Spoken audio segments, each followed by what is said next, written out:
Okay, so welcome everyone to Awaken Your Oracle, the one-day immersive retreat, helping you connect with your Oracle skills, as well as really going a little bit deeper into, well, I guess the purpose of this retreat is to connect you with your Oracle skills, but particularly really discuss a little bit more in detail what the purpose of the Oracle, what her purpose, at least for the next decade or so, which is a very significant time, and we will talk about why that might be the case. We're going to talk a little bit about the paradigm shifts needed, because we're all talking about stepping into our intuition and really embodying that intuition, leading from that place. But it really does require us, for those of us who are really interested to take that to the next level, to really truly guide ourselves, our lives, and those in the collective that are kind of like follow our work and really want to benefit from it. There are some elements that really require us to really step into that paradigm shift, to really create the paradigm shift and to really anchor more of that vision into the new world. And that's a really important part that doesn't get discussed enough, that there are some shifts that need to happen vibrationally speaking, as well as in terms of our mindset as well.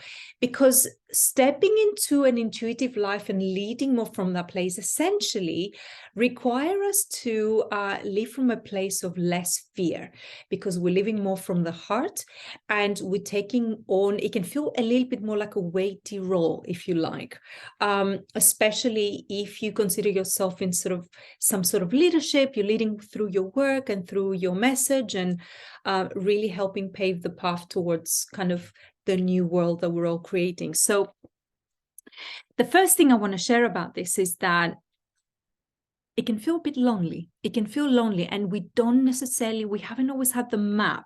We are the ones who are kind of writing the map as we're going along. And it's something that can feel very scary, and it can be easier to kind of drop back into sort of comfortable living where we feel like, well, should we even bother? Does it make any difference? And actually really does make a difference. And that's often the voice of the ego that's kind of really holding us back from really kind of like believing that there's something new that's being created, that there is a role that you can play, and that role is really significant.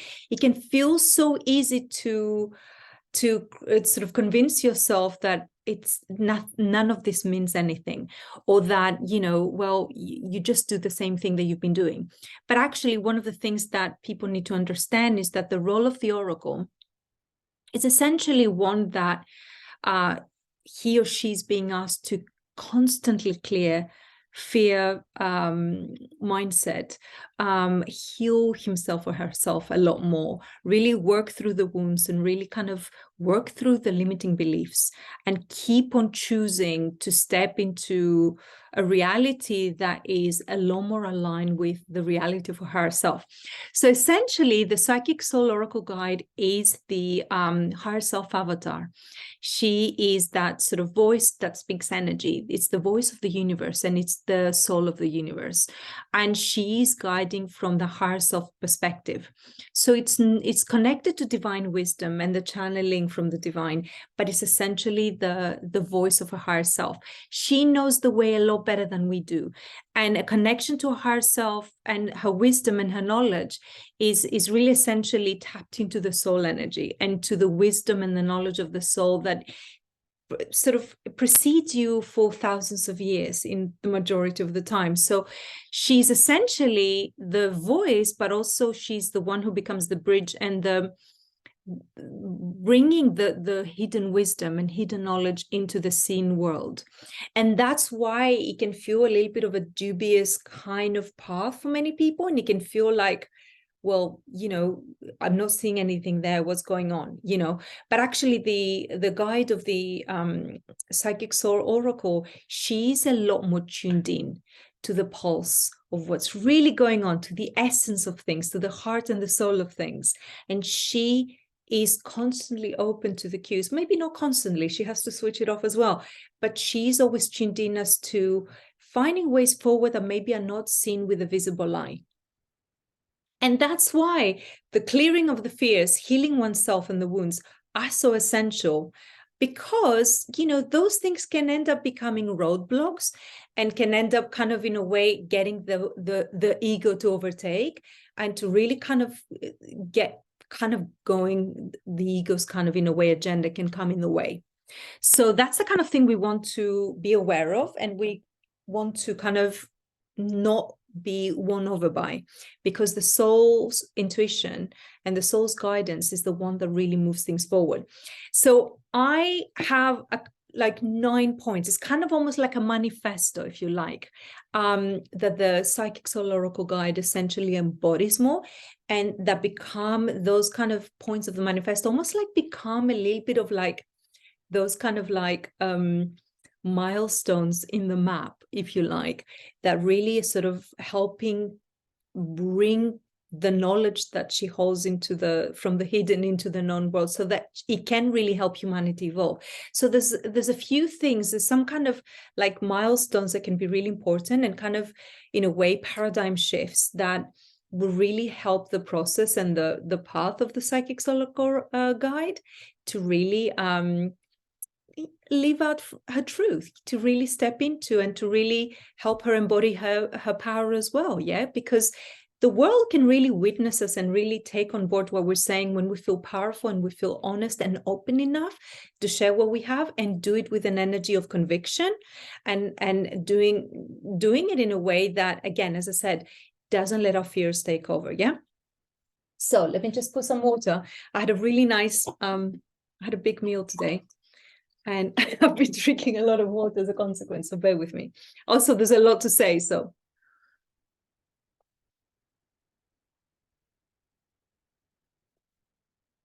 Okay, so as we said, the Psychic Soul Oracle Guide, she's the voice of your higher self. Your higher self is what I love about it. That's why it's Psychic Soul Oracle. She's connected to the divine, right?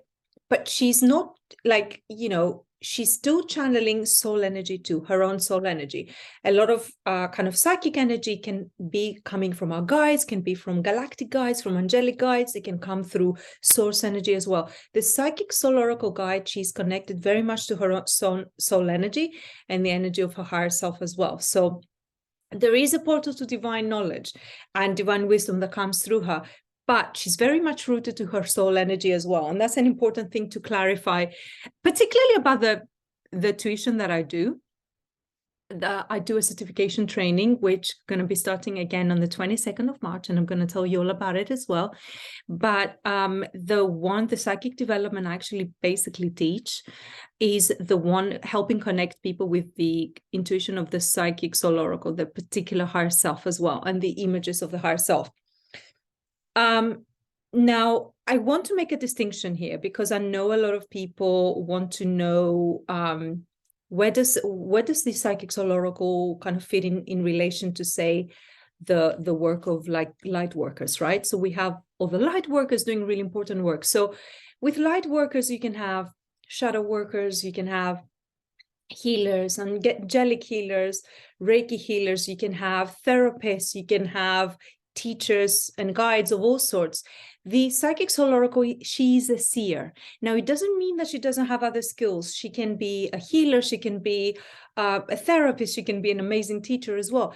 But essentially, in her core, in her very core, the Psychic Soul Oracle, she is a seer. She sees with her mind's eye, and she sees through the veil of illusion a little bit more. So she sees the energy of what really is embodied in a situation, in a person, in a being, in whatever. So she's kind of like, she's able to see beyond the words and how people present to what's actually really going on. And the reason why this is important is because we grew up in a conditioned experience and in a conditioned world where, you know, we haven't necessarily been shown how to be authentic. So we would say one thing and then we would meet another thing.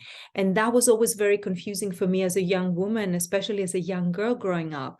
I was totally confused and gaslighted all the time, when energetically I was able to see what was really going on with people. I was able to tap into their energy, see their pain, see the limits, the blocks. That's essentially always been my gift. I'm an energy reader to the core. I could always read energy like bang on straight.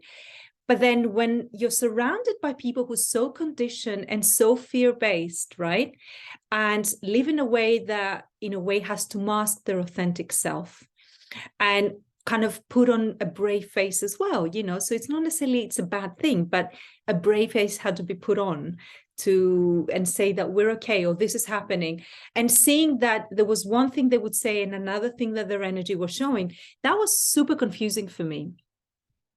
So as I grew older and as I stepped back into reclaiming those gifts of seeing, psychic seeing, what was really wonderful about that is really, it just really healed a lot of stuff for me, particularly kind of my early life, kind of as a young girl, that kind of issue that I had, that conflict that I had, like, how is it that people say this and I'm seeing something else? And then they would sort of say, no, that's not what's going on. So that was so confusing then. So when I really got to step into reading energy, I realized, this is what's going on.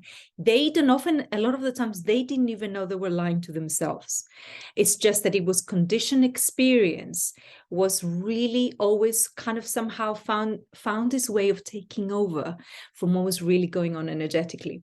So in essence, for me personally, when I teach psychic reading, and not particularly psychic reading just in terms of, you know, just reading energy in total, the thing that I teach, my motivation for teaching is around helping people come into deeper alignment and to really understand where the misalignment is, you know, where we think one thing is happening when another thing is actually happening. So it really bridged the kind of like misconception from what was really kind of happening to what people thought that was happening, and really kind of managed to resolve that conflict. And so I essentially, it really kind of, it became a path and a tool, reading energy, to help people come into deeper alignment.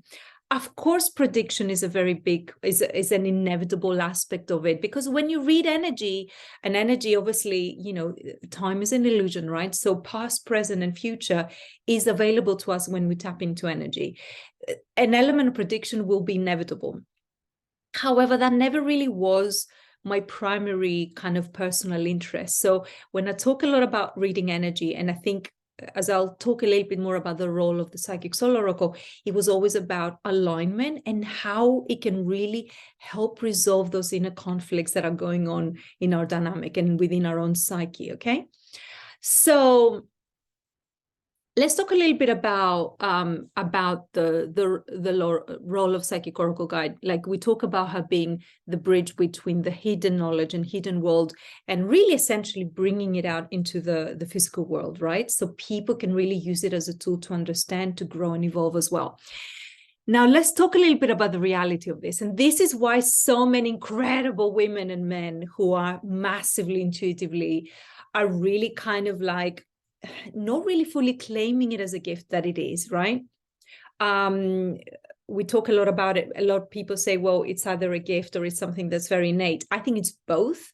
I think it is an innate gift. It's like a muscle that was always there, but we just haven't been really taught how to use it. But also it's a gift that it requires a little bit of learning as well as unlearning of conditioning, right? To be able to access, like anything that is given to us as a gift, we need to unwrap for us to enjoy the gift. So equally with your psychic intuition, which I think is a gift from your higher self, from your spiritual self, that is given to us to evolve and grow, you still need to be able to unwrap it. And by unwrapping, the unwrapping is a lot of the conditioned beliefs and fears and limitations that we've held, right? But it's also a little bit about that exercising that practice, developing a level of practice so that we can rework the muscle that we haven't been given enough experience on developing. Okay, so that's why I feel it's also a gift, that we still need to do something with it in order for it to grow. And that's where essentially the support that I offer through my 3-month certifying mentorship, Blooming, that's where it comes in. And I called it Blooming because I really truly felt it as a very natural, organic thing that was there. It was just that it was always there. And I see that with every single of my students who have come on, who said like, oh my goodness, when it clicks and when I help them see where the muscle is, we start working on it and say, oh my God, it was always there. I just didn't never really thought to tune into it because nobody told us to do so. Okay. So let's talk a little bit about this though. Knowledge and wisdom, and having that sort of insight into hidden knowledge, particularly hidden knowledge that not many access, right? It's kind of like this, you know, like you have this treasure trove, and it's kind of, you've got all this kind of treasure inside, and you know, it's precious. So you, like, it's been a little bit of like, there's been a locking of the chest. Yeah. So what tends to happen is that when people start discovering the ability that they have to really communicate that information and to present hidden knowledge, to get that hidden knowledge and bring it into the outside world for many to benefit from, what tends to happen is that for a lot of people, that call to do so can feel like a heavy burden. It sits heavy for people often, and that doesn't get discussed enough. It sits heavy, the call to do something with the hidden information, to be able to take it, to receive it, and actually, you know, become in a way the mediator, right? And the communicator to bring it into the outside world, because you're the seer, you're the oracle. Okay. So you see maybe with the eyes that people have not always been able to access because they haven't, like, you know, unwrapped the gift yet. So, and now you realize what an innate gift has been all along, what an innate sort of ability has been all along. But because it hasn't been cultivated so much in our culture, in our sort of like in our current times, it can feel very heavy, the responsibility to do so. And for a lot of people, you know, it ends up becoming a thing of like, I'm not sure I want to do it. And for a lot of people, I'm just gonna, yeah, just wanted to see if there's any comments. So you need to understand that it's understandable that, you know, if you're somebody that has find this as a little bit of a heavy role, you're not alone. It happens with everyone. When you start with, there is a conscious, and this is one of the first aspects of the sort of, I guess, the points that I want to say about the paradigm shift that needs to happen. You need to understand there's an invitation involved here to take on the role, to become the mediator, and to become as an oracle, to become the person who brings the hidden knowledge into the outside world. And in a way that often means like being open to the backlash that could create for people, because if that kind of goes against the sort of like conditioned experience living and kind of way of being, and if it sort of reveals things that in a way gets to fight against, I guess, that conditioned experience that people are having, or people's egoic responses, or challenges the lifestyle that they're living, or maybe it requires them to heal some wounds or clear some of the fear, it can feel like a little bit of a heavy load to carry. Okay, so when you understand that actually, yeah, there is, you know, that does mean that you have to kind of show up for it. You have to choose it. You have to kind of like really choose to do the work and show up for becoming that, you know, the connector and the mediator for this knowledge. And for a lot of people, that can be difficult. Okay. And, you know, you might say, okay, what do you really mean by that? How is that showing up in my life? It can be meant in so many different ways. It could be really literally about you, how you grounding the work that you're going to do in the world. So the kind of work you do. When I started my business and when I started teaching, I was doing very different things. And it didn't kind of get to be very soul connected. It was a lot more external. So the Soul Oracle Guide does a lot of more kind of deeper work, more soul work. Okay, so it could be about stepping deeper into your authentic purpose. And that requires you to do a little bit of more digging. That requires you to go deeper into maybe understanding your own language and the language of your soul and your own voice. And it requires you to be able to have the bravery to take it into the world and talk about it, to really share it with other people. Not everybody is prepared to do that, but the Psychic Soul Oracle Guide is committed to essentially saying yes to that journey. And to be able to step in and, you know, carry the heavy load of maybe grounding and expressing your legacy out in the world, using the language that is comfortable for you, and really creating, I guess, bringing more of your weirdness, or creating more of a very unique path that you're meant to do. that might not necessarily kind of be that mainstream. So that is what it could be about, okay? So in a way, which is one of the key points that I wanted to mention here, as part of the paradigm shift, there is an increasing pressure for the Psychic Soul Oracle guide to express herself in a way that is undoubtedly her. Yeah. And it's not just in what she does, but how she expresses herself. So it's in a way, that's how you lighten the load of your destiny and of whatever that calling that you have, is by starting to really connect with that language and really refining that very specific path of your calling. Really, it's a daily refinement, and asking yourself as you change and as you grow, am I still enjoying what I'm doing? Is this what I wish to be expressing right now? Does it feel really an authentic expression of my soul? Because every single day, every week, every month, we are evolving and changing. So as we go along, as I said, when I started, I was in a very different place. I was teaching life purpose, essentially, and I had a very kind of interesting tool that I was using that I had created, but it went a lot more kind of the sort of, I'm doing things a lot more intuitively than I used to do them before. And I'm teaching this now in a pretty pragmatic, very down-to-earth way. But it's like, that meant like I had to shift and change quite a lot. And I had to kind of, my ego and the fear that I had around allowing myself to be led by an intuitive way of being and living was scary at the time, you know, and now it's become my main source of income. So it goes to show what is possible. So the burden of your destiny does become lighter when you start and make a commitment to show up for whatever, like really expressing the voice of your soul, finding your voice in your purpose and really expressing it in a very personable way, okay? To do that, you need to clear your vision, and you need to see within the illusions and the truth, what comes from the ego, what comes from your heart, okay? And really to be discerning with your wisdom. So it does require us to take that step. Once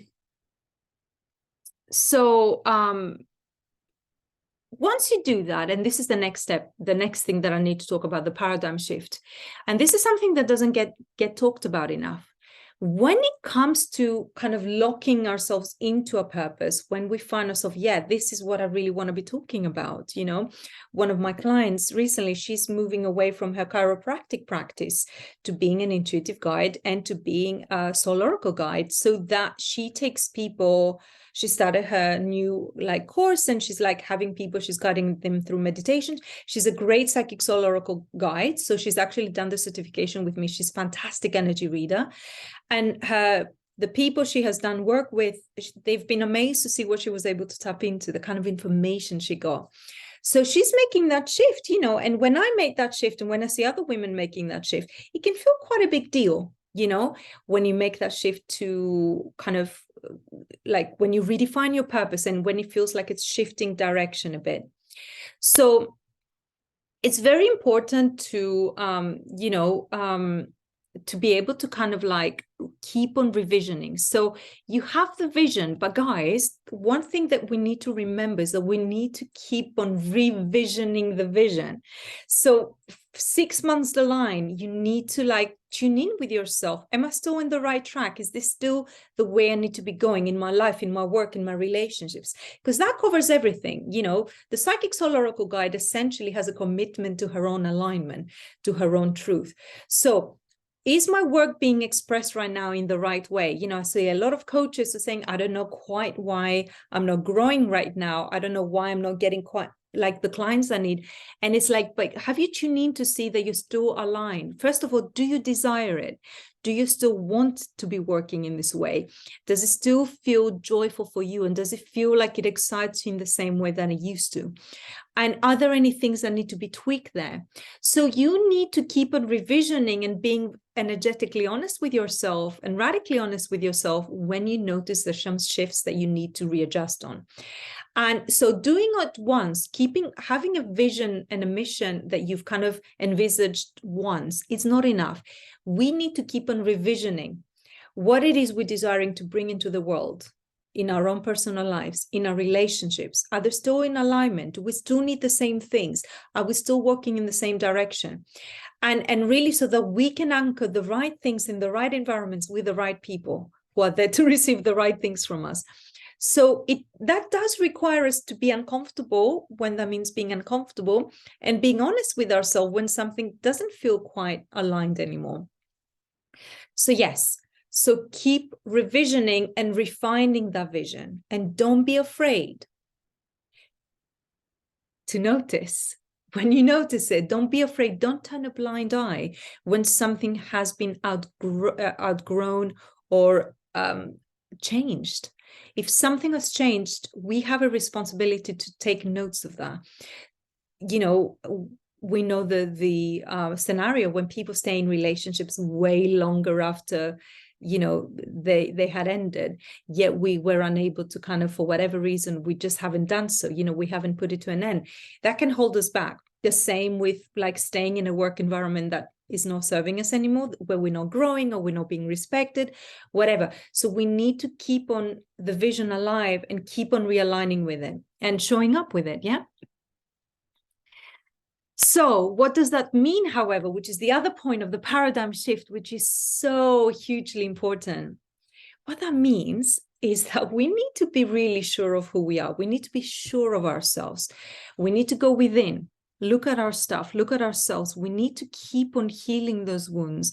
We need to keep on addressing the limiting beliefs about the purpose that we have. You know, for a lot of people who are seeing, especially for people who come and train with me as psychic soul oracle guides, you know, the initial hesitation can be quite strong, yet there's something that's pulling them to get more into, to really activate the psychic abilities, to really remember, because that's what it's essentially about.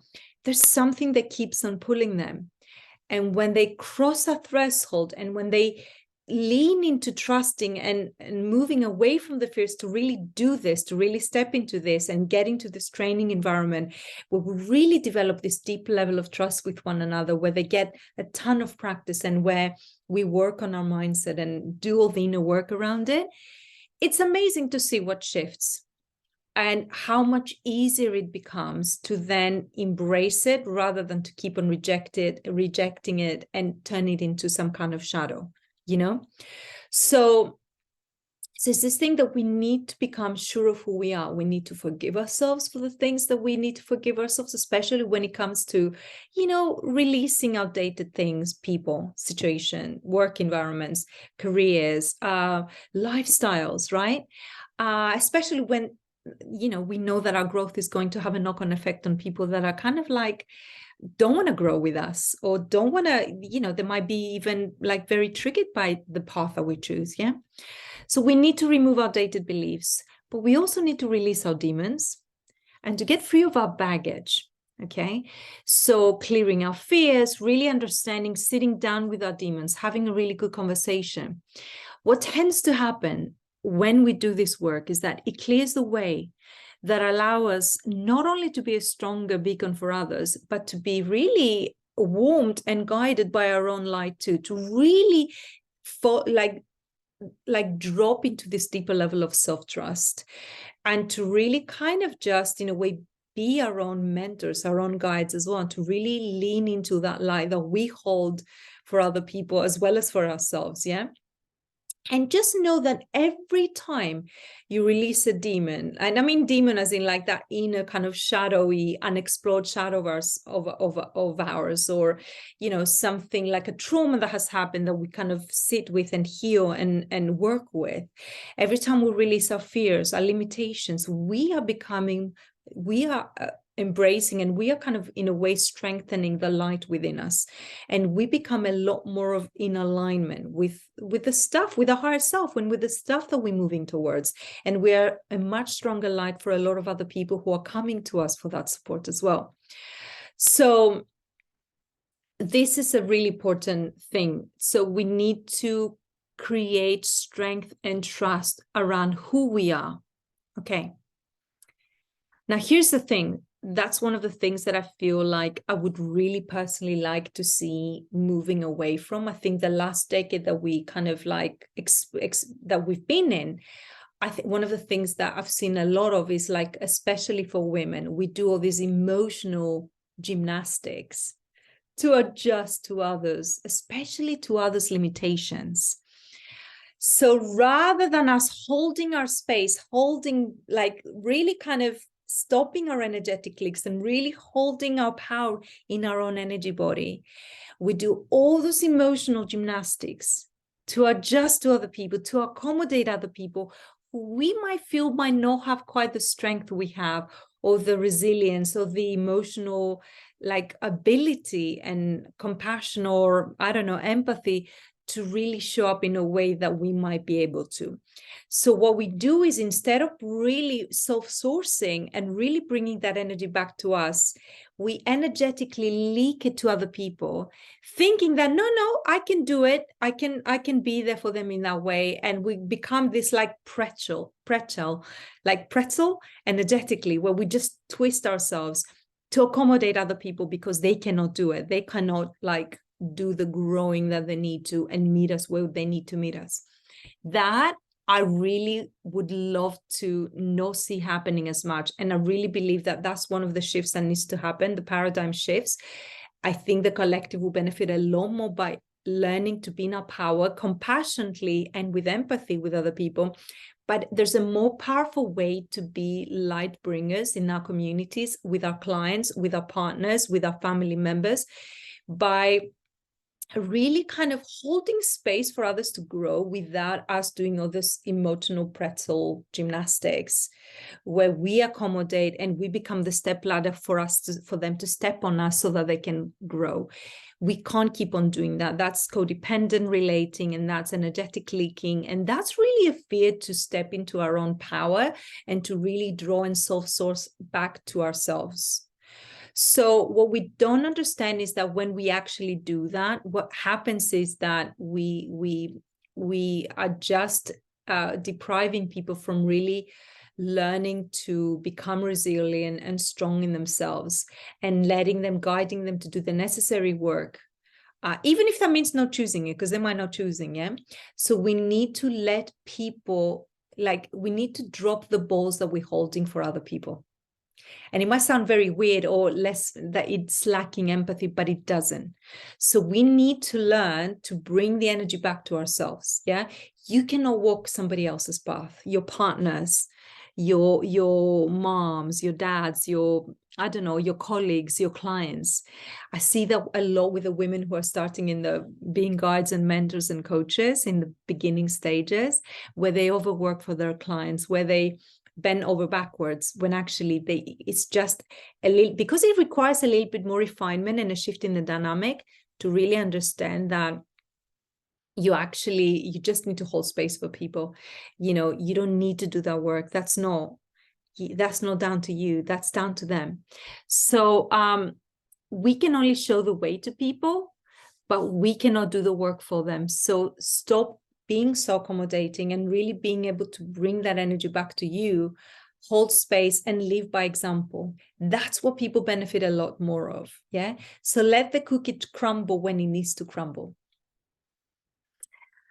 So another thing that is a very important part to discuss, that's one of the things, the first thing that was kind of messaged that I received as a download about this process, like what does the psychic soul oracle guide embody essentially? What's the kind of thing there's something that doesn't get talked about enough. So one of the things we hear very often is about the role that she holds in, you need living out your purpose, absolutely essential, really getting the bravery to step into a purpose, how important that is.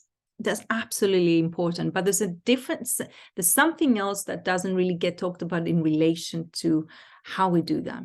So it's not enough to show up and share our light with the world. It's important that we also channel through the lessons and experiences that are the testimony of our growth. And if it's not that we channel that through the work, but at least we need to use the fuel and the motivation of that. We need to understand what that why is. Why are we doing it? Why is this particular thing your thing, as opposed to something else? That is really important to understand. So it's kind of like this phrase that I use, let your karma be your dharma. So your karma, your life lessons, and your dharma is your life purpose. Let your life lessons pave and shape your life purpose. So that is essentially your why. And often we need to do a little bit more of a digging deep to really access it. So we need to get very real with ourselves. Often it comes from like a difficult experience of something dark that has happened to us. It can happen through something that we grew up seeing a lot of that was not right, and that, you know, we want to do something about this. It's giving us this fuel to do this. So to give you an example, for me, for instance, with doing this psychic work, a few years back, I connected to a man that was a soulmate, who had sort of become a little bit of a friend, and it was a soulmate connection in essence. Now, what was interesting about this is that I had a connection, and that connection seemed to lean towards also a more romantic possibility. Now, this man, however, he had been like a year out of a very long relationship. So I was very weary about and cautious about kind of opening up and starting something there. And the energy, when I was tuning to the energy of this man, I could see that there was a lot of confusion. And I could also see potentially that, you know, he had a lot of leftover business unresolved with his ex that he had come out of that relationship with. And that it looked like also it might not even properly end. And I could see that. And I shared it with him that I really wouldn't want to start something that was going to potentially hurt me at a really, you know, big, important transition in his life during that time. And he really categorically said that that doesn't resonate for him at all, and that's not where he's at, and da-da-da. And what's very interesting about that is that he, you know, for whatever reason, he chose to not be honest about it. Maybe he was very confused in himself. But soon after, I was proven to be right about it. And, you know, thankfully, I had held myself back from like starting anything. And I kind of decided that it was a no-go. But it's interesting because it ended up like we were connecting for a bit, and then he completely ghosted. So it was very interesting that, you know, that pathway, it was still very painful because it was still a soulmate connection. But can you imagine how much more painful that would have been if I had gone down the road of exploring a relationship with him, having a physical connection or emotional connection, spending lots of time with him? I really could see the you know, the situation and the energy. And I had a prediction of how that was panning out, because I couldn't just avoid the images that I was seeing around the energy. And so, but what was interesting is that, you know, like there was a part of me when I heard him say like, well, that doesn't resonate for him, that's not at all the case. I really wanted to believe him. And this situation happening and then the ghosting happening made me realize I can never ignore my intuition around this. All those kind of like nudges, and just even seeing that scenario unfolding in my head, I felt like there is no way I can, you know, deny this. I can gaslight my psychic experience because of what people say for whatever reason, you know. And, you know, a lot of the times we might not even want to believe that people, you know, want to lie to us, or, you know, in this case, it could have been that he was confused. I don't know. But there was the sense that, you know, it could have been a lot worse. And I know that really guided me that really kind of helped me hone into my intuition to such a deep extent that I felt like, having had this example, this thing happening in my life, I can't really go back from this. I can't like ever ignore after this scenario that what I can see. So that really kind of boosted my psychic ability to see the things I was seeing. And yes, he did go back with his ex, funnily enough, you know. So it was like, which is what I had seen in my mind's eye. I didn't want to see it, but I had seen it. So so that, in a funny kind of thing, that was a life lesson that was very interesting. And, you know, and it was after those events that I felt like I really want to do a class, a workshop around psychic intuition. And that workshop ended up becoming a training that people came on board, and I did it for the second time, and now I'm doing it for the third time. I've already trained 12 amazing women on it, and just starting the new rounds in like 2 weeks now, a week and a half. So that was one of the things, you know. Another situation was what led me to come up with my modality SDA, which is all about creating sacred space, sacred boundaries, and being really honest with ourselves about what works and what doesn't. And that really kind of has been a really big, important framework when I deal with people, really, and with my clients as well, and with my own life, really being able to bring the energy, really addressing my energetic leaks, but bringing the energy back to me. That has been hugely important in my life. And that was also, that came out of very specific circumstances that kind of really was saying, hey, hang on a minute, like, you know, this has hurt you, and you need to bring your energy back to you.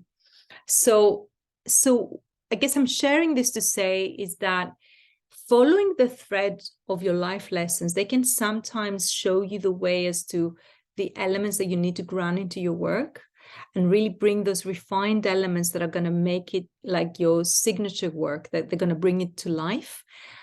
So let your karma be your dharma.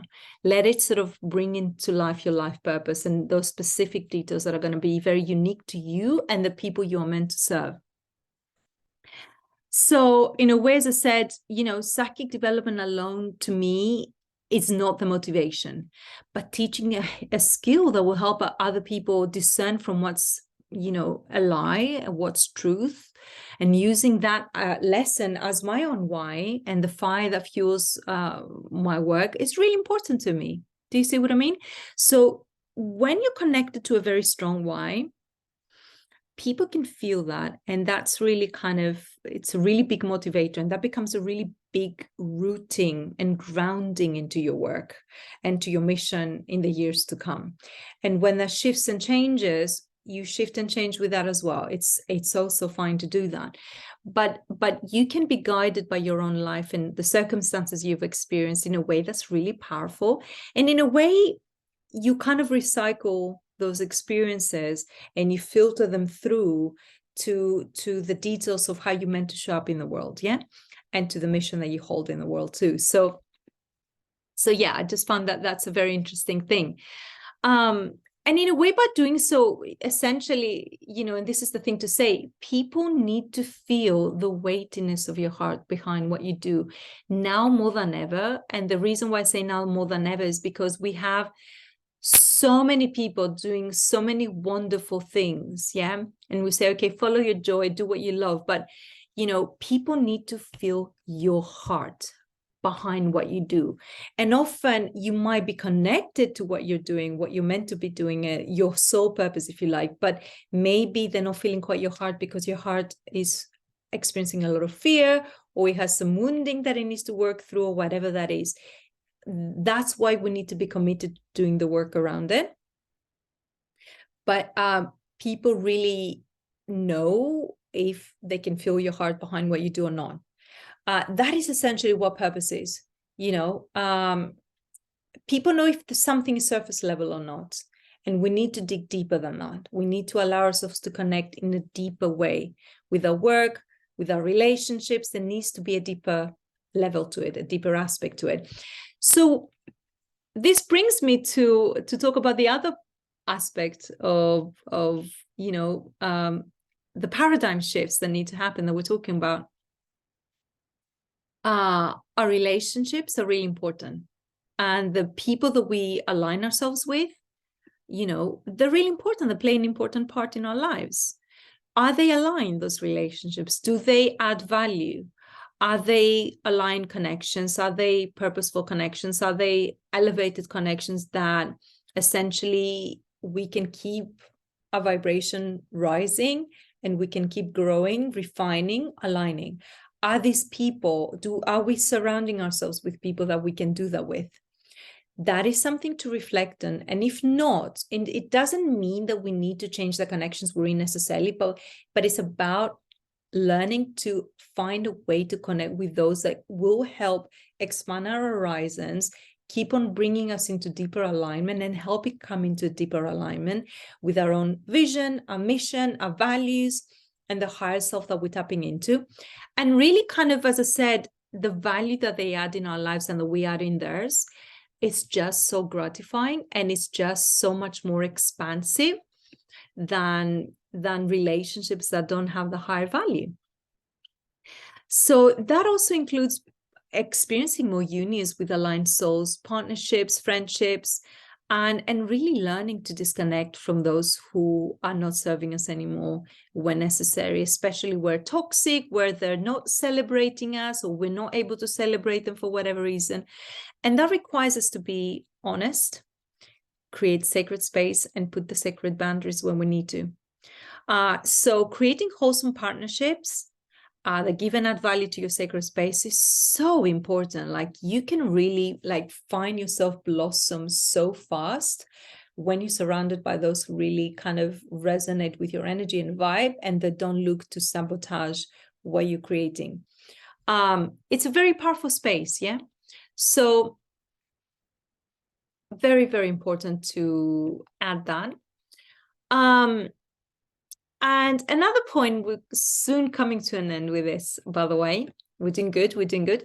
So another point is that, the Psychic Soul Oracle Guide and the women and men who are choosing to step into the next decade or so, because this is a new era that we're moving into. I didn't know about it. As you know, I read energy, but I didn't know what was going on astrologically. And that was, an astrologer talked about it, that we closed a really big karmic cycle of the last 10 years. So that we've noticed what has happened for you over the last 10 years. There must have been a beginning or an end. There's a whole big karmic cycle that came to an end, and we're moving into a brand new one. So it's like brand new templates to write new scripts and new books and new lives, right? So it really can be quite beneficial to maybe do a little bit of the reflection, and as we step into the next 10 years, to kind of, in a way, kind of like really create those paradigm shifts and make ourselves a little bit more uncomfortable. So for that reason, it's one of the messages that I received, is that we need to be prepared to stop seeking security over purpose. Yes, when it comes to choosing a life of purpose, it does mean making ourselves a lot more uncomfortable. It does get a lot more uncomfortable before it starts to get easy, before you create a new default with your chosen reality. It doesn't mean, though, that you don't create safety, right? When you're choosing to live a life of purpose and you start releasing things, your fears, your limitations, your conditioning around this, you start taking leaps of faith, you start trusting into a new life, you let go of the old job, or close chapters with partners who didn't serve, whatever that might be, move into maybe a more scary phase of your life that is hard-led, but you don't necessarily have the structures, you don't know exactly how it's going to pan out, starting the new business, getting into your soul purpose, whatever that is. However uncomfortable, there's ways of creating safety, of creating trust, and stepping into connecting with yourself and others in a way that is supportive. The main thing is, though, through the process, we need to learn to stop low-key gaslighting the nudges that we get, those uncomfortable truths, that we have, that are going to really help us make that transition from security to purpose, and to start taking those difficult actions that create those new possibilities, for ourselves, for our families, for our communities. I know that, like, say, me moving out of like working for other people, I loved my career before. Like, for 14 years, I've worked with vulnerable people with complex needs in mental health, disability, domestic violence, psychiatric services. I loved that profession, but I knew that working as part of the system, as well as the limitations of the system, but also with the particular tools that had come to an end for me. And I was really being guided to do it differently. I was practicing the healing arts for a long time. So that transition did require me stepping away from security, I lost some friends in the process who thought, well, you're a single mom and you're making this transition, and they found it too scary to know how to be with me. So they kind of removed themselves out of my life. And in a way, that's when I needed them the most in some cases, you know. There was a couple of friends, at least. I needed them the most when I was making that transition, as opposed to when I was staying in security that just didn't quite even feel fulfilling anymore, or even, you know, even meeting my financial needs anyway at the time, because I was doing it part-time. So I had to, first of all, stop gaslighting the nudges I was having that I needed to make the transition, and the uncomfortable truths that meant, like, okay, maybe these people are not meant to be friends anymore, you know, that kind of removed themselves out of my life, or got so triggered that they couldn't even hold space for me whilst I was going this transition. And I took those difficult actions, you know, to explore these new possibilities. I kind of loved the workplace, and I went back to the workplace after a while, and then I left the workplace again, and until I started creating more stability through my own work. And the more I was doing that, the more solidified I felt in this, and it became my new normal and my new default. So know that, you know, I'm a lot happier now, but know that there is a way to do this. And it's not everybody needs to live, you know, change careers or jobs or whatever. But whatever that shift is, whatever represents security for you, and you feel like there's a false sense of security in it, and, you know, eventually, if it doesn't spark you off, it becomes a prison. So, you know, whatever that is for you, know that there is a way to make transition, create a bridge to the new life that you desire, you know, and do it in a way that works for you. But you need to say yes to it, and you need to keep on choosing it over and over again in order for that to become more and more the norm. Okay, so that's one of the paradigm shifts that need to happen. We need to see a lot more people taking those leaps of faith into a life that is in alignment, that is more like heart-led, intuition-led, and that really feeds that kind of what's inside that really needs that shift, that change. Yeah. And that won't necessarily mean that you have all the you know, the tools necessarily right in front of you there, but you need it. You get the tools as you make that choice. Things and the steps start to reveal themselves. So coming back to the thing that we talked about, being prepared to do work around our fear, vulnerabilities, the limiting beliefs, and the conditioned experiences we've had is so important, you know. It's always part of the journey. So I think, is there anything else that we need to, I haven't shared here? No, I think, yeah, I've covered everything here that I wanted to cover in terms of the paradigm shifts. And I'm going to, when I finish this call, we're going to do an Akashic Journey, guys. So I want you to connect with your Akashic records and ask us very specific questions. So if you're up for it, it's going to be about 15 minutes. I want you to do it. I want to take you through this. So if you're interested, get ready for this, because it's going to be a really nice experience. But once I finish doing this recording, I'm gonna highlight all those points that I've made, about 9 of them. What are those paradigm shifts that need to happen as we are stepping into a life that is guided by our oracle a lot more? Okay, and what does that require us? What are those kind of things that we need to bear in mind, and really get to do a little bit of work on as we get to shift our vibration? And that was the other point, to keep on choosing to shift our vibration. Yeah, so it's being committed to the knowledge, to the understanding that Our mental states or emotional states, they never stay the same. They change just as everything else. And staying committed to doing something to shift our predicament, yeah? So if our emotional state keeps on sharing something that becomes a story for us, we need to be able to shift that energy and need to choosing better for ourselves. That's a really important responsibility. That doesn't mean gaslighting the parts of us that need hearing and listening, and particularly when we're doing healing work, right? And addressing the wounds and really looking at the stuff that have felt confined, we felt confined in for so long. So the healing work does mean digging in. We can't bypass that stuff.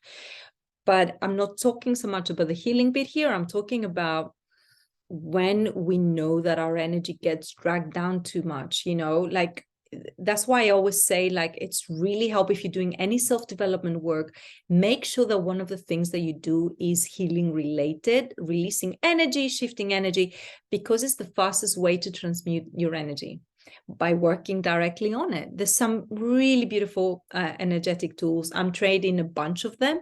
That's why I use them in both my mentorships, my soul growth and alignment mentorship. We do weekly healing for 6 months. That's why I also do it in my Blooming Psychic Development Certified Mentorship, because it really helps shift the vibration, creates change faster, and really helps shift through the things so that we can keep on shedding skins and working through the stuff that can help create more neutrality and more of a space for us to grow. Okay, and stay with the truth of something, because when our energy drops, it's very easy for us to, like, kind of like our rational mind and our kind of intuition can be really kind of in a way held back, or we don't necessarily take the call of our intuition because of fear, or because we're too clouded from our mental and emotional states. So one of the things I do in Blooming, which is my certified mentorship, I have introduced a meditation which has theta waves, which is essentially a vibration, helps bring you into vibration of neutrality, but also where you manifest from a lot more effortlessly. And from that place of neutrality, is a lot easier to tune into energy and for everyone to train in reading energy. So it's a practice that I recommend people to do daily. I do it daily still to this day. I mean, occasionally I miss some days, but it really helps bring you into a space of neutrality energetically, so you don't get bogged down by everything, and you can be a lot more of a cleaner channel for the information that comes through and for you to read energy. So we're going to go into Akashic Records journey in a minute, but very briefly, I want to tell you a little bit about my mentorship, Blooming, which is a certified psychic soul oracle guide training. It's a comprehensive course with a ton of practice on help you teach you how to learn to read energy.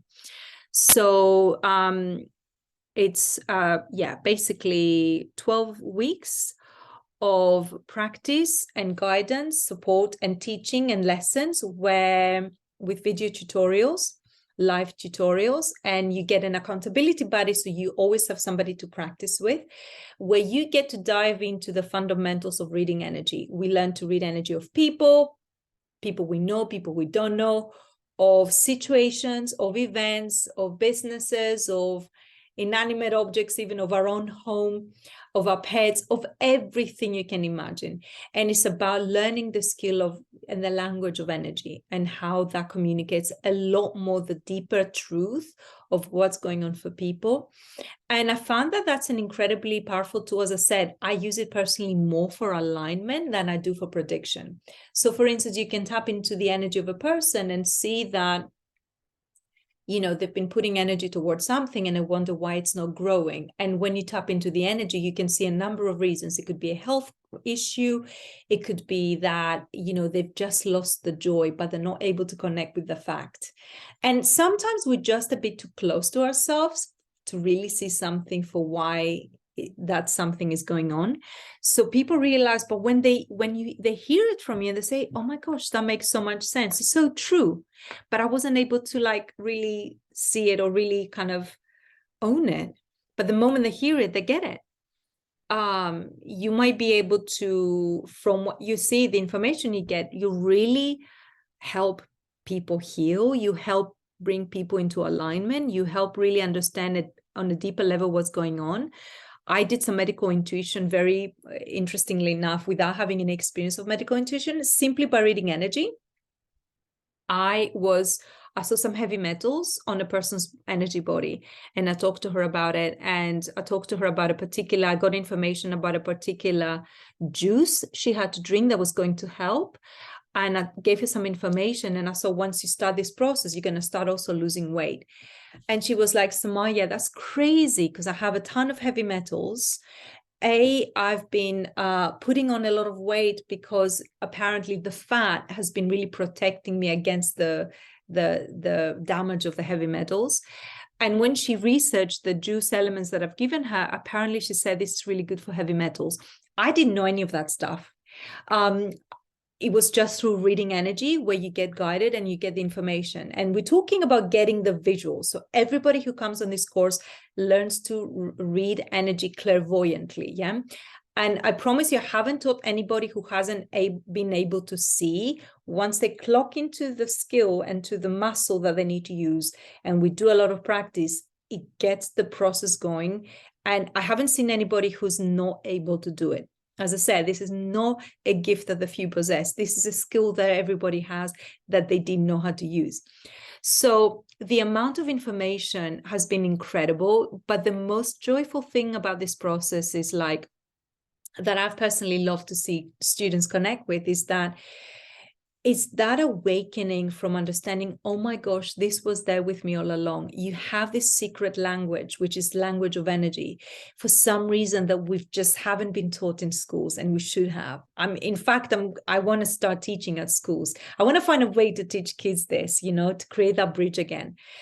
And just seeing my students' eyes light up when they realize, oh my God, I can't believe this is happening. I'm sharing the information I'm getting for people, because as part of the practice, you need to read for people. And they're amazed at the amount of information they get. And it goes beyond my professional knowledge, they say, or what I knew about them. I just see stuff that I was not able to see with my physical eyes before. And they start to access like wisdom and knowledge that was just not accessible before. And by doing so, they feel something ignites, because as I said, the kind of psychic oracle kind of skill that I teach is connected to the higher self. Yes, it brings knowledge from the divine, but it's actually higher self kind of tuning in. And so not only strengthens the connection with their higher self, they start to become conduits for the secret knowledge of energy, of like knowledge and language of energy, that they start to come back to themselves more, that self-trust. Like, I have the wisdom and I have like so much knowledge within me that in a way is going beyond the books and beyond like conventional wisdom and knowledge, to really accessing the knowledge that was hidden within. From just being able to read energy, you get incredible amount of information. We read energy through the chakras as well, and that's been very interesting. And I literally have had women, I particularly do this for women who want to do it for work. You don't have to, you can just do it for fun. But a lot of the women who have come are basically women who are already practitioners or coaches or doing something, and they've already started charging for their session. One of them has just started a course and she's had 7 signups. Others have done donations and even started after the course doing donations, and people have loved getting those readings.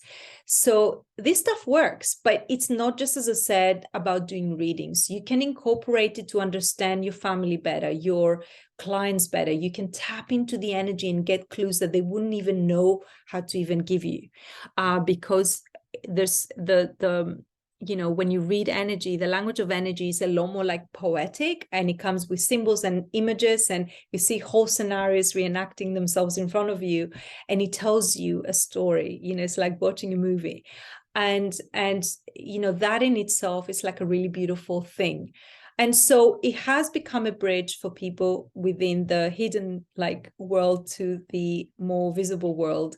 And for that, it has been a facilitator. Reading energy has been like facilitating alignment for people, bringing healing to them, a deeper understanding and insight, bringing really tangible solutions, how to be there for people and what people really need for them.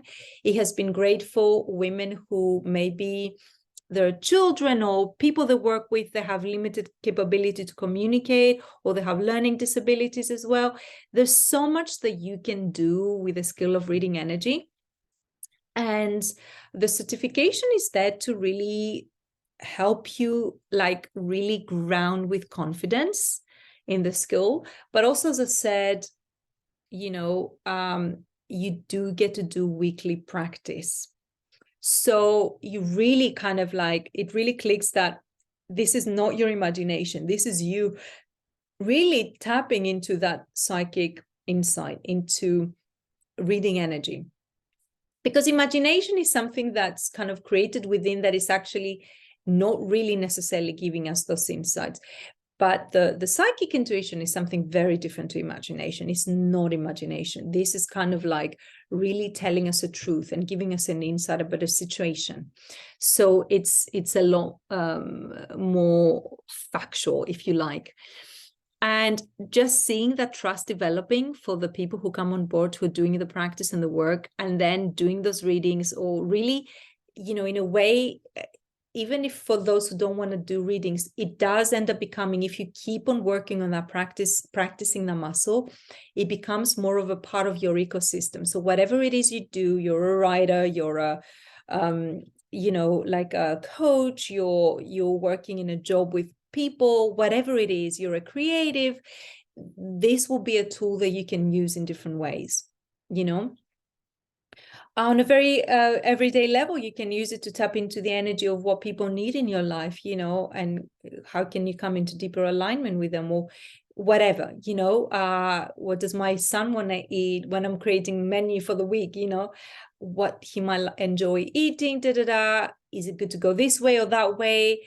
When I get the nudge, no, you're not meant to take the 10 o'clock train, you're meant to get the 11 o'clock train. All these things on a day-to-day level, it can also be really wonderful to use, extremely practical. So, but as I said, for me, the best thing about it has been really just seeing people turning on that kind of like dormant skill, because it is a skill that has laid dormant for a while because we haven't like been taught how to use it. When that lights up for people, so like, oh my God, like all this time that I kept on looking outside of myself, when I can use this and guide others with, but also get those answers within myself. I can't believe it, you know? So that has been for me the most pleasurable thing to see. And that deeper trust that gets to solidify for people is really wonderful. And then, yeah, just seeing them integrated in the work as well for those who want it, you know? So the next mentorship is starting on the 22nd, which is a Wednesday. We're going to be meeting every Wednesday at the moment it looks 2 p.m., but that will change if it has to change for people or the people who come on board. At the moment, those who are on board already, they like the time.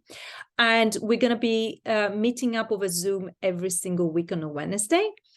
You get lifetime access to all the recordings, the resources also you get. We do a lot of mindset practice. You prepare the space before you get to read energy. We prepare you energetically, your mindset.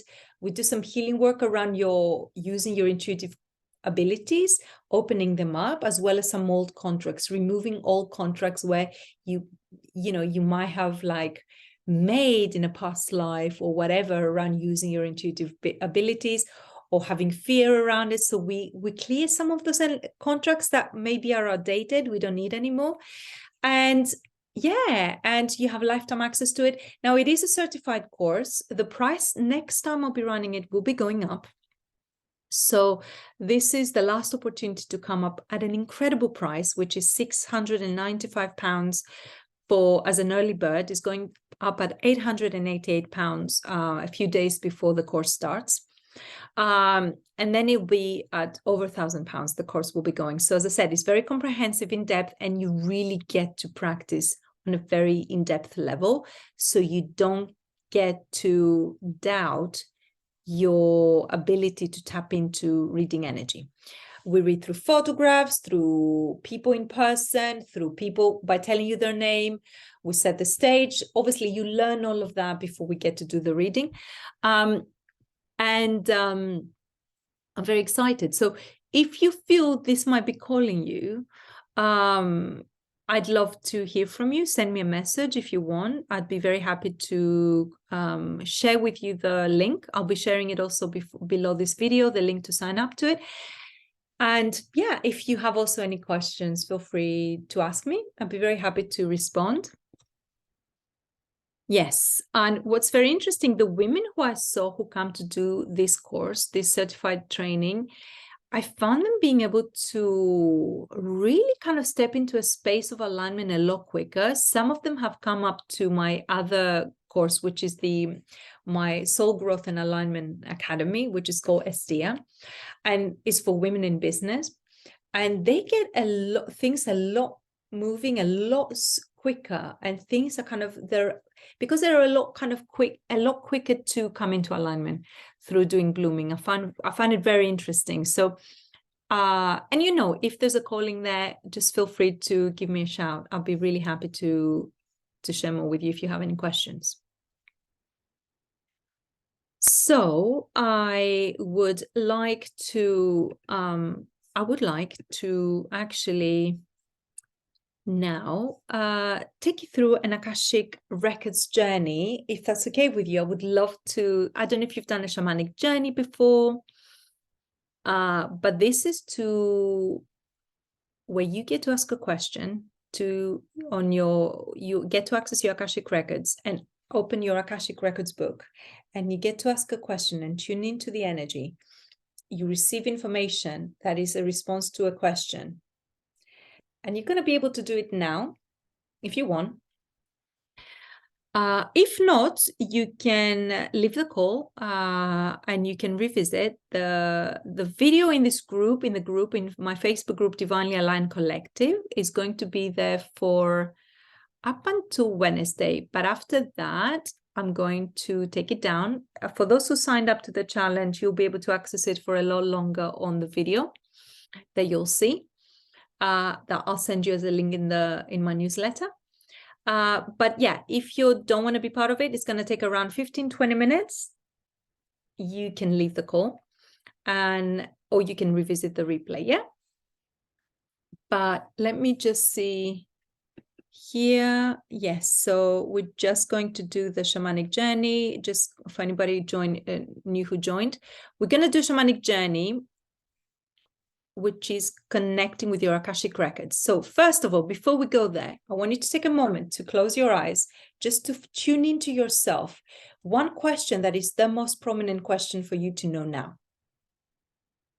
It could be about how you're showing up in your work right now. It could be something you need to know in relation to your work. Is it something that you need to be incorporating in the way you help other people? Or something about your business? It could be about a relationship of yours. What's in alignment in relation to something that you want? Anything, something about your health. Now, what I found from experience, the Akashic Records, my experience, it might be different from other guides. When you tune into your Akashic Records, no matter what you ask, you will always get the thing that you need to know the most. So you might be going with one question, but they might give you an answer to something else that you really need to be addressing right now. So let's be open to this as well, okay? Have you had a moment to tune into a question that you want to ask? Hopefully, yes. If so, guys, I really would love you to close your eyes right now.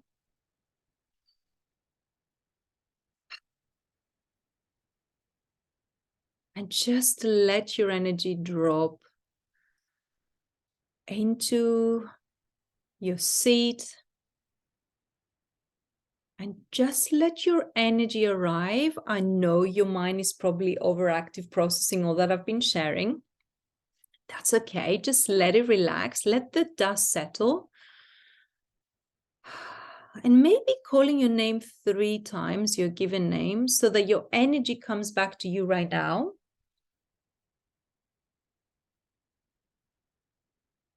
Beautiful. So let your energy come to you right now, okay? And as you're breathing in and out, I'm just going to invite some of the guides that are going to hold space for the journey, okay?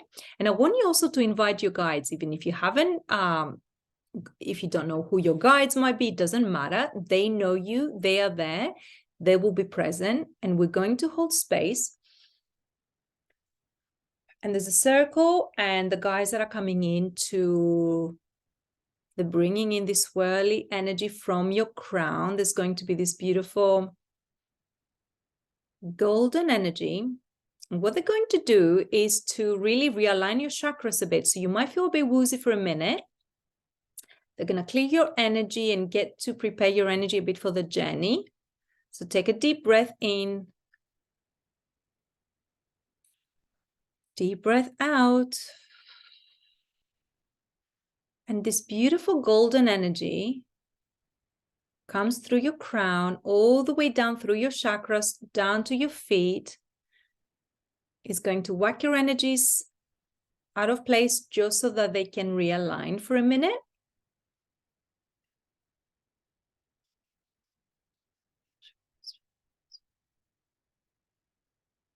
Breathe in. And now just allow your energy of your base chakra to open, clear, and align, as well as release what it needs to release. Moving into your energy of your sacral below your belly button, asking it to open, clear, balance, and align.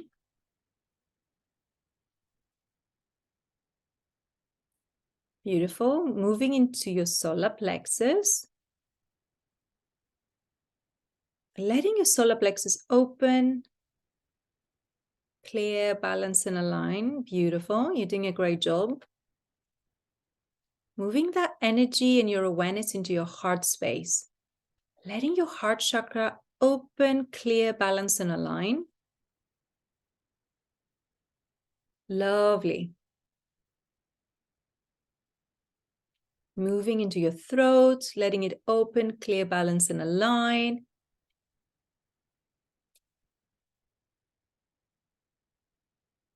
Moving into your third eye, letting your energy open, clear, balance, align. Beautiful. And doing the same with your crown, letting it open, clear, balance, and align. And now I want you to really move your energy from your body. Don't worry, it's going to come back down. But just for the purpose of the journey, I want you to move your energy up through your crown chakra. Letting it go up, up, up, high as it can go. Letting it travel through time and space. Beautiful. And it goes up, up, up, all the way up until it reaches a place where there's a meadow.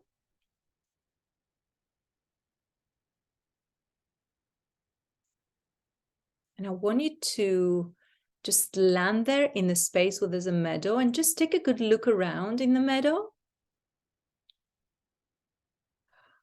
Take in the landscape.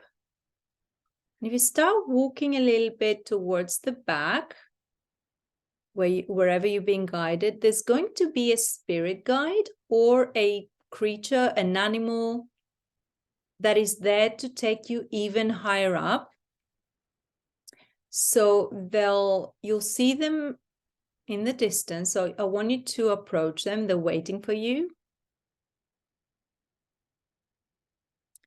They might extend the arm or the hand or whatever else, or they just might give you a nudge to just go with them and go higher up. Keep on going up, up, up through the sky.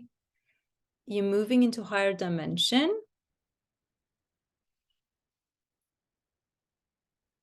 And as you're going up, up, up, all the way up, letting the guide take you up to a place where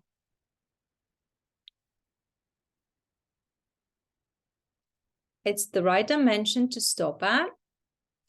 And they'll give you a nudge when it's time to stop. And you'll find it's like a woodland.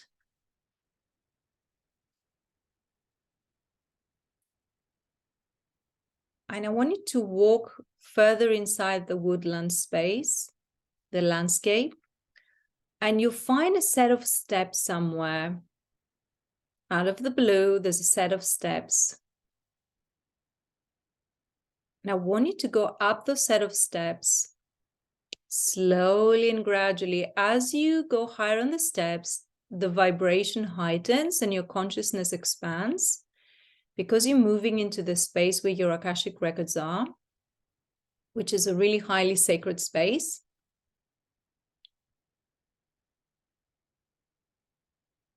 So 1, 2, and 3, going up the steps. 4 and 5, 6, 7, 8, 9, and 10. And then you reach a place where there's a big pathway in front of you that's leading to a big, very big building in the back that houses your Akashic records. I want you to start walking towards it. It's got pillars on both sides. It's got guides with golden scepters holding golden staff. And the energy becomes bigger and stronger as you get closer to the building, as it holds the Akashic records for everything and everyone.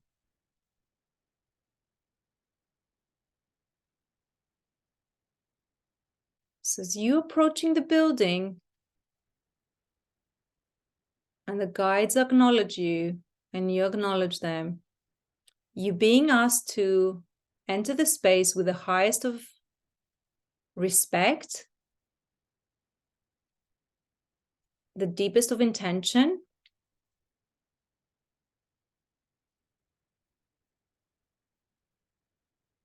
and deepest of love.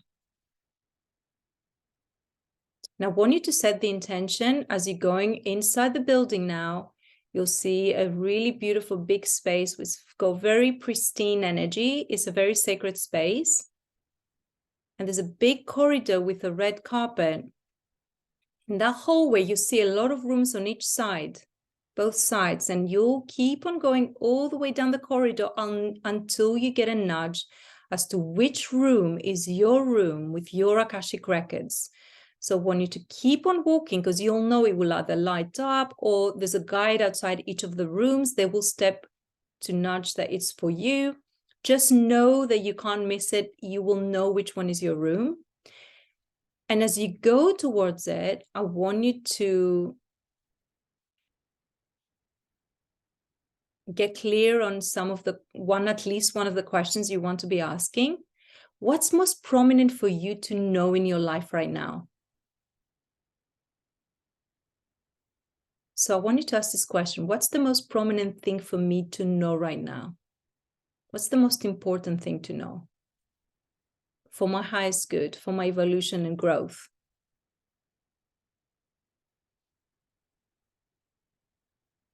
And when you find your room, acknowledge the guide that is there and enter into the room. They will open the door for you. And I want you to go inside and take a good look inside the room where your Akashic records are. There's also a table in it and a seat, a chair. I want you to sit there.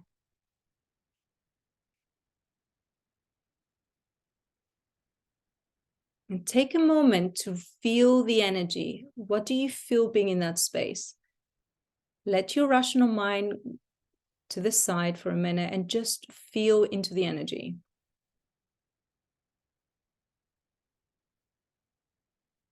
And your guide will come to you, and I want you to ask your guide what their name is and how they to help you the most today in your journey.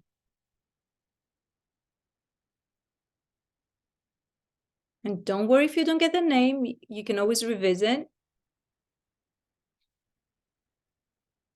Just make a connection. And your guide will now pass you your one of your Akashic Records book. The book is made of energy, so you're meant to connect with the energetic aspect of it. So any question you ask, the book will open to a page that is meant to take you, and trust that it has what you need there. The information you might receive was either energy, it could be a symbol, it could be a picture, it could also be words, but you will read it energetically.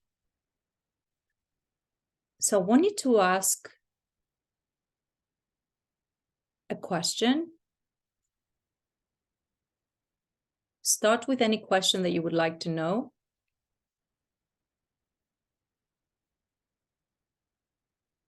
And just be open to see where the book opens and what the information is giving you.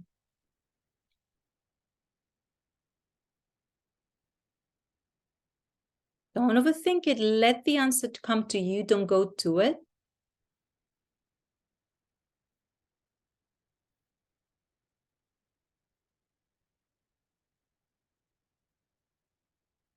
Beautiful.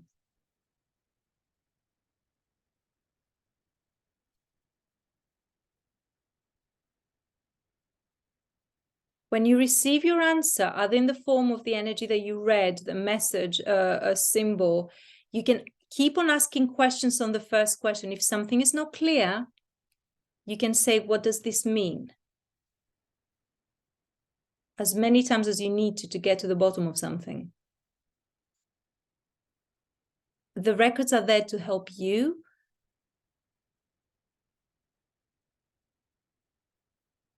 When you're done with your question, I want you to ask another question and the page will turn to where it needs to.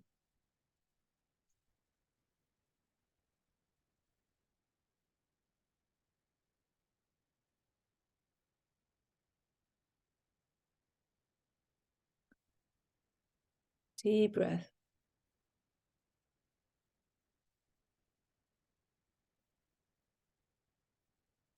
Beautiful.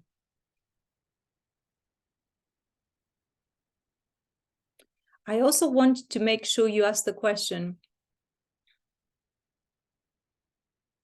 what is something in my journey right now that I need to know about that is going to help my growth and evolution? What's something important for me to know right now? And see what comes back.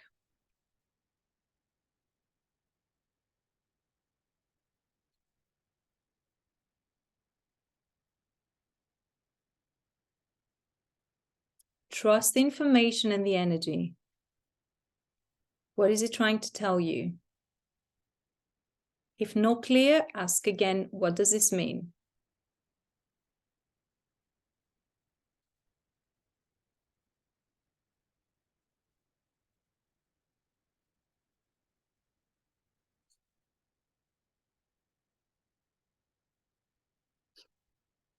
You must see an image becoming really alive that's coming out of the book and it's kind of almost growing out in a 3D way. That's also fine. I don't know if one of you is getting that at the moment, but I'm seeing something like that.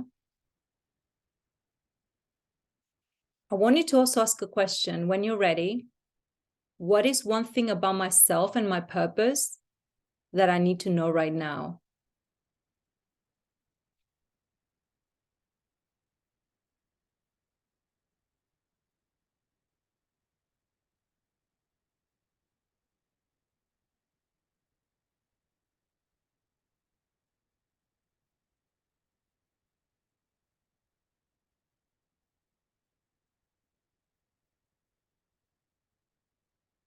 Great. Well done. You're doing brilliantly.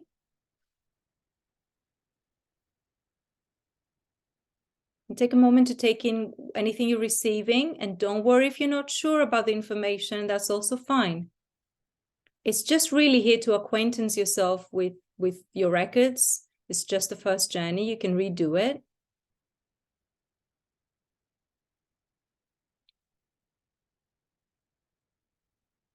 And I want you to ask a final question before we start making our journey back. If there's one final question you want to ask, what do you want that question to be right now?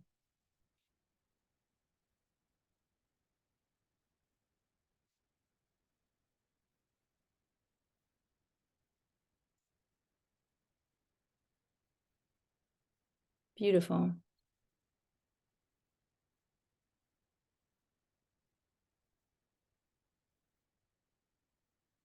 You might feel guided to take the book and put it in a part of your body that might need to share something with you, have some of the energy of the book coming through you, because again, those are kind of, it's the energy of your life, really. And your soul's incarnations are in there as well. So you might be receiving a little bit of an energetic boost from your future self, or healing from like past self. You never know. And I want you to also ask, how often should you be revisiting, and when should you visit your records again to spend some time there, ask some questions, connect with your book.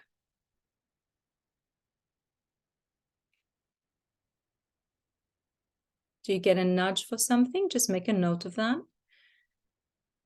And finally, I want you to really take a good look at the book when you're ready to close it, and when you're done with it for now. I want you to take a look at the energy of the book and all the colors. What does it look like and feel like? Again, it's a book made of energy.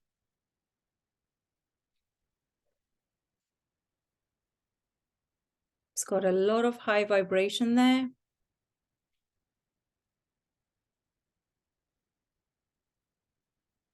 Beautiful. Make a note of that.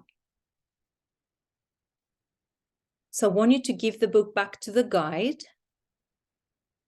Let them put it back in its place. I want you to take one last look of the room. Thank your guide. Tell them you'll return if you want to return. And start making your way out of the room and down the corridor with the red carpet. And don't worry if you feel the energy slower, that's also good. If you're taking your time, moving down the corridor, going further down and towards the entrance of the building.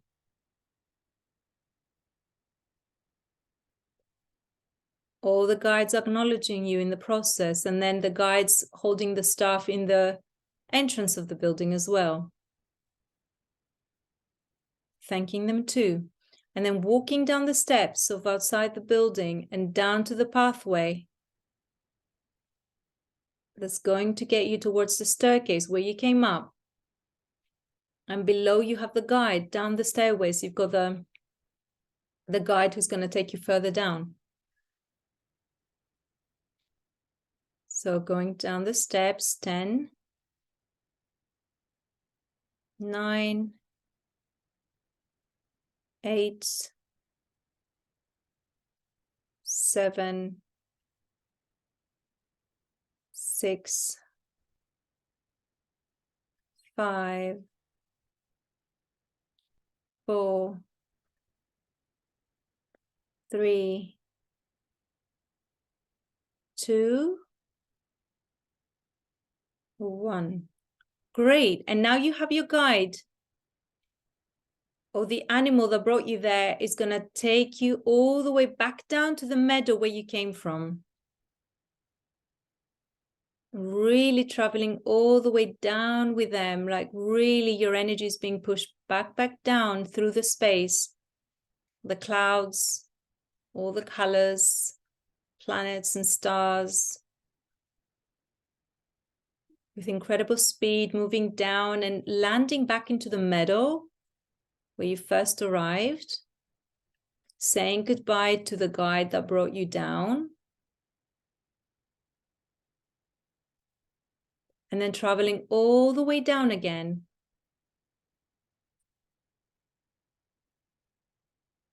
All the way down. Really bringing your energy all the way down through space and clouds, and really landing with strength back into your crown, and landing your body, your energy body, back into your physical body, bringing it down through your third eye, your throat, heart, filling up the space in your solar, sacral, and base chakra, but then landing back down to your earth star, which is 6 inches below your feet, which is another chakra there, people don't realize, and really letting it back, sort of land back down into the earth. And I want you to wiggle your toes and your fingers when you're ready.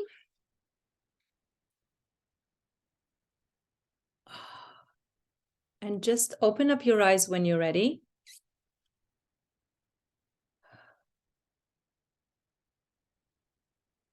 And welcome back. And don't worry, because it does take a bit of a minute to reconnect or to feel grounded. Make sure you really also close your crown chakra, guys, because we don't want to be like, continue to be connected. And I would love to hear from you if anybody wants to share, from you ladies who journeyed. Do you have something to share that you would like to? Did you receive any information that you would mind sharing that was useful for you, or that surprised you, or that made sense? Feel free to share if you want to.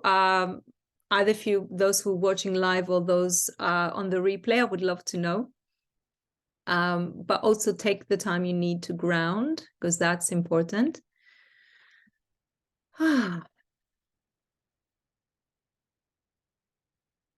It always takes a moment, I think, for me to feel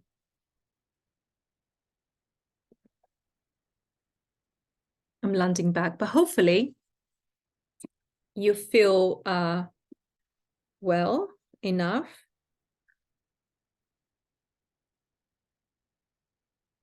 Cool. Yeah, I'd love you to share when you're ready. And equally, if not, that's also fine. So it's been it's been a couple of hours since I've come in to share the new paradigm shifts of the Psychic Soul Oracle Guide. And essentially, the man or woman who's guided by her intuition. For those who are interested in training with me, my next round of Psychic Soul Oracle readers, it could be that either you want to learn the skill of reading energy from anything and really tune into the energy and really understanding the language of energy in a very tangible way and get a lot of practice with it and use it as a skill in your life or even in your work, in your business, because we do a lot of integration work, how that can be part of your ecosystem as well. Please feel free to get in touch. We have some really wonderful people on board, and we're starting on Wednesday, the 22nd of September. Oh, September. What was it? 22nd of March. And I would love you to be on board if that feels, you feel there's a calling for it. And equally, if not, that's also fine.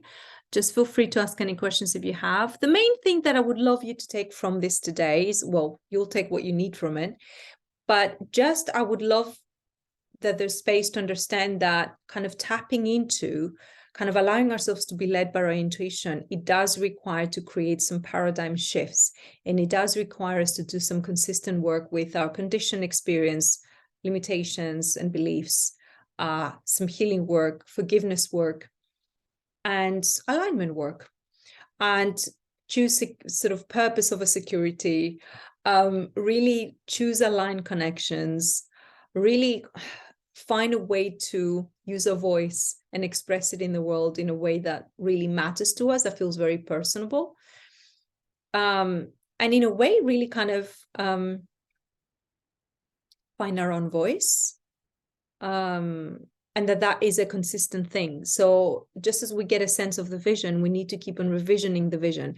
And that's one thing that I wanted to end with. I would love you to share with me, either through the shamanic journey that we've had, or through what you feel you like to see more in the new world that we're stepping into. Yeah, I want to create this kind of like thing where we all brainstorm some of the things that feel like the paradigm that we want to see and experience more of in the next 10 years to come, because it's going to be some really major shifts that we're going to be experiencing over the next few years, even the next 4 years.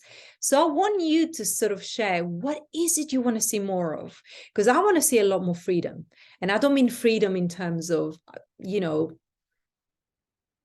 freedom of our minds, yeah, from our ego and from our minds. I want to see a lot more sovereignty in the sense of empowerment. I still want to see connection, and I still want to see us helping one another, but from a place of sovereignty, you know, as opposed to codependency and kind of like leaking out energy. Sovereignty, really being so strong in our own power that we're able to express our voices, you know, and really seeing a lot more people in their aligned truth, and really have the people finding a way to express and living through their joy, living through the way they want to create, and how that, you know, gives them joy and they feel they're fulfilling a purpose. So I want to see more people choosing themselves and their joy over kind of responsibility that doesn't feel for them, and really understand that, you know, the heart is paving the way ahead. So yeah, I really want to see freedom keeps on being the thing, you know, freedom of mind, freedom, financial freedom. I want to see people just not being held back by limitation. So brainstorm with me. I want to hear you share it. I want to read it from you. If you don't want to share it with one another, go and write a page, you know, of stuff that what you want to see being brought in the new world. What do you want to experience more of? What do you want to see? Because when you set that intention, it sets things in motion, and it also doesn't let you off the hook so much, you know, because you kind of keep on revisiting. Oh yeah, you know, I do want this, but am I showing up in this way? Do I make what I need to make possible for me to do this, you know? So it's very good thing, you know. So but yeah, I remember doing this for the first, not for the first time, but a significant time in 2010, before the big sort of thing of 2012 and the you know, upgrade we were experiencing on a consciousness level on our planet. I remember having this thing. I was in Egypt, and our teacher, who we did this like mystical journey with, and it was the most incredible time. Like I grew massively. I like totally changed in those 2 journeys. 2010, 2 journeys in Egypt, really sacred journeys. And we did that as a final ceremony in the big pyramid. And it was incredible. We really created the vision, what we wanted to be part of. And one of the things, let me tell you how powerful this is, that I had said back then, I said that I really want to see more people being grounded in the psychic and intuitive abilities and their spiritual gifts, that the magical gifts. I really want to see more people anchored in those. And it's very interesting because at the time I was not anywhere near to doing the work I'm doing now, or even trusting my own skills in that way, you know. So it goes to show, you know, that there I am, like all these years down the line, 13 years down the line, because it was March when we did this of 2010, and here we are in March 2023, where I had said those words. So 13 years down the line, amazing things have happened. So know that the thing that you're anchoring, the thing that you're expressing as a thing that you'd like to see, you're essentially creating a sort of intention. You're letting the universe know of what you want to be manifesting more in your own experience as well. So you become both the intention and the anchor towards that intention. So getting that clarity can be very, very important.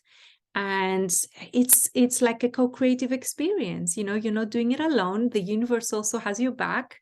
It listens to us, and it really responds when it hears that we are expressing with a pure heart and with a strong heart. So don't be afraid to voice it and share what you want to see more of, because you're bringing it into existence. So I'd love to know what that is. For me, I keep on hearing freedom, freedom, freedom. And you can fill in the blanks, you know, freedoms on so many levels, but, you know, our journals is a really good place to really fill in those blanks, really what we mean by how we want it to look like, what we want it to experience and feel like, you know. So I hope you enjoyed this 2 hours. It's a lot. I was going to take you through a process I do in Blooming, which is all about connecting with our no and our yes. I feel it's going to be a bit too much, you know. I really wanted to focus on the paradigm shifts, but having done the Akashic Journey and gone into the paradigm shifts and then doing this, I think is going to be a bit of an overload. So maybe I was a bit too ambitious with that. But yeah, anyway, lots of love from me. Thank you so much for tuning in. Thank you for giving 2 hours of your time on this. I hope you have a really beautiful day or evening, no matter where you are. Feel free to reach out with any questions, and have a really beautiful week ahead. Lots of love for me. Mwah.